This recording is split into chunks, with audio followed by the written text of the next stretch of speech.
가난한 자, 병자, 저는 자, 맹인, 성경적으로 그들을 의인이라고 얘기를 합니까? 전혀 아니죠.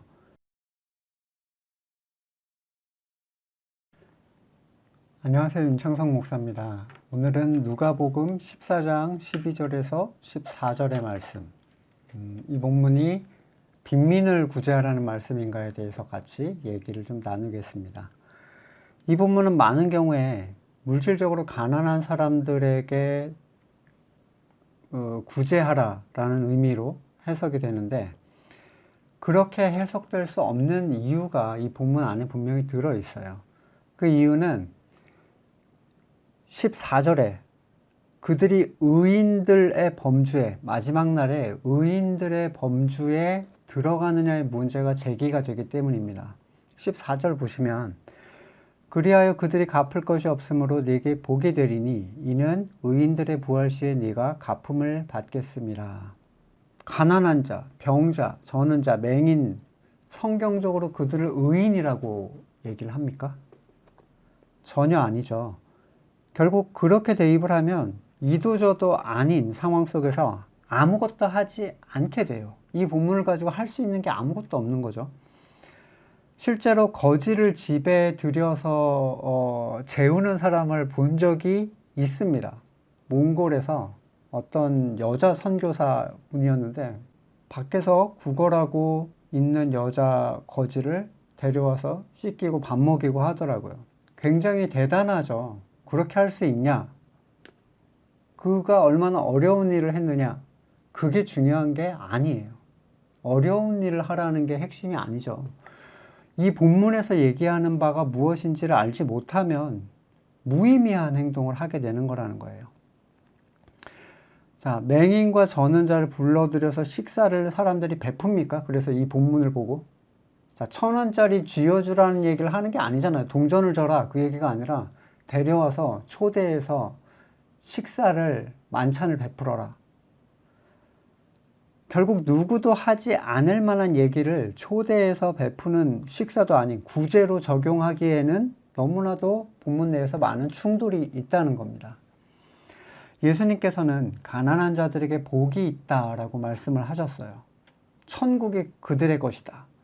자, 이게 물질의 가난함에 대한 얘기입니까? 그럼 저 아프리카 내전 지역에 있는 그 사람들은 천국에 가는 직통 코스인가요? 전혀 아니죠.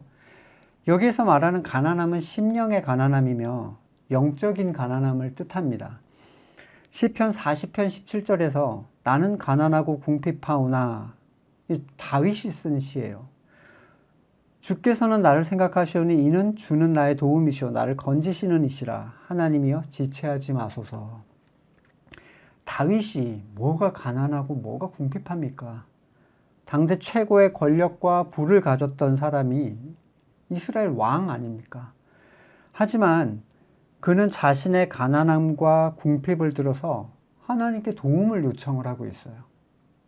시편 41편 1절에 가난한 자를 보살피는 자에게 복이 있으며 재앙의 날에 여호와께서 그를 건지시리로다. 자, 방금 읽었던 시편 40편 17절이 제일 끝절이고요. 이 41편 1절이 제일 첫 절인데 40편 끝절에서는 자기가 가난하고 궁핍하다 그래놓고 41편에서는 가난한 자를 보살피는 자에게 복이 있다, 이렇게 얘기를 하고 있어요.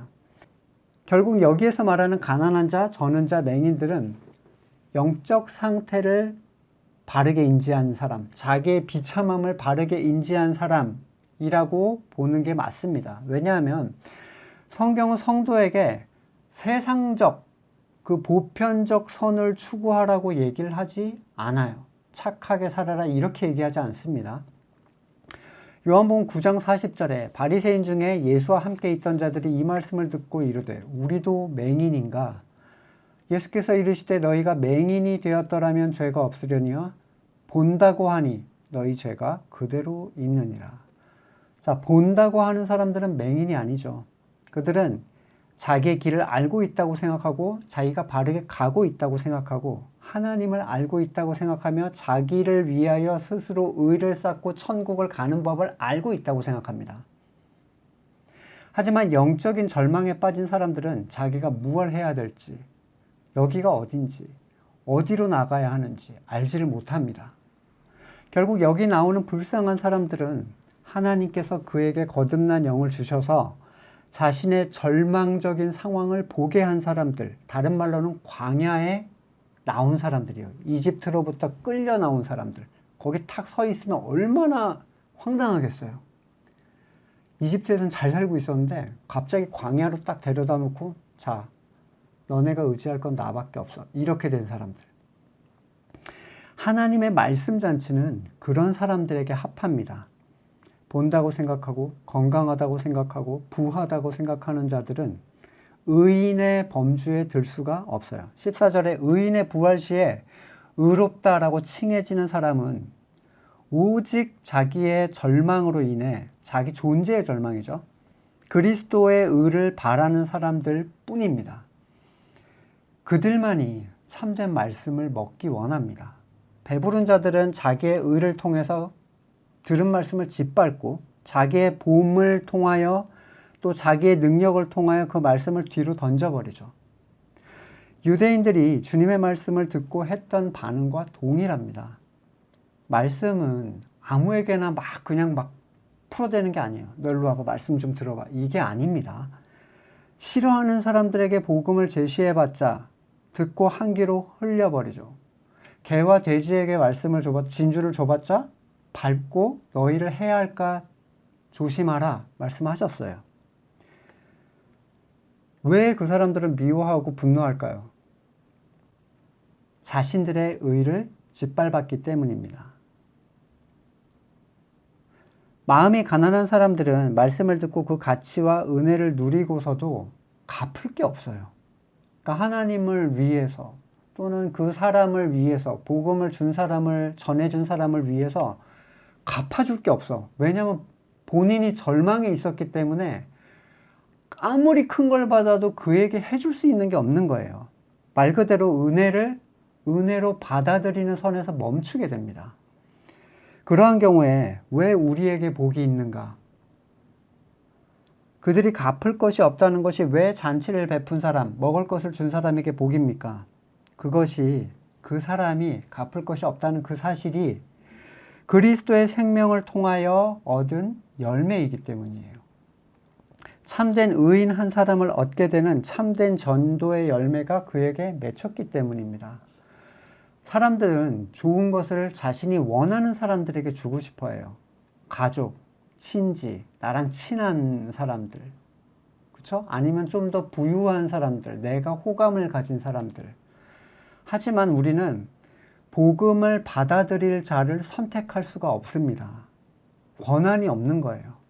다만 누군가를 우리 앞에 보내주셨을 때, 가난한 심령을 보내주셨을 때를 얘기하는 겁니다. 그냥 주변 사람들을 얘기하는 게 아니라 정말 가난한 심령을 우리 앞에 보내주셨을 때 그에게 살아있는 말씀을 주게 되면 그는 그것을 먹고 살게 될 것이고, 그가 성도에게 주어진 말씀 선포의 대상이라고 우리는 이해를 하시면 되겠습니다. 이런 이유에서 이 말씀의 선포, 전달이라는 것은 자기가 마음이 가난한 사람만 할 수 있는 거예요. 언제나 말씀드리지만 전도는 어떤 성도가 해야 될 항목으로서의 사명이 아닙니다. 그에게 그리스도의 생명이 있을 때 흘러나오는 생명의 결과물이에요. 그러니까 난 누구한테 전하지, 이게 핵심이 아니죠. 내가 그리스도 안에서 가난한 마음을 가지고 있을 때 하나님께서 나에게 사람을 붙여주시면 그에게 내가 가진 것을 나눠주면 됩니다.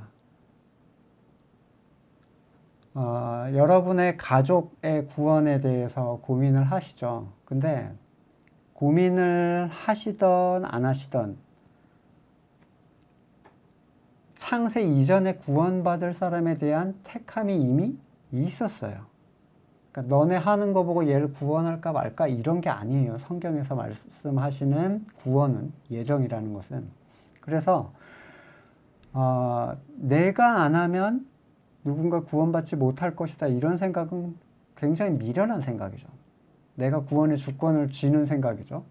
그러니까 하나님이 구원하시고자 하는 자는 무슨 방식으로든 구원을 하세요. 반면에 구원의 조건에 택함에 들지 않은 사람은 내가 무슨 난리를 쳐도 아무런 영향을 끼칠 수가 없습니다. 결국 주신 자에게 우리는 집중하는 게 청지기, 맡은 자로서의 사명이라고 성경은 얘기하고 있습니다. 다음 시간에 또 뵙겠습니다.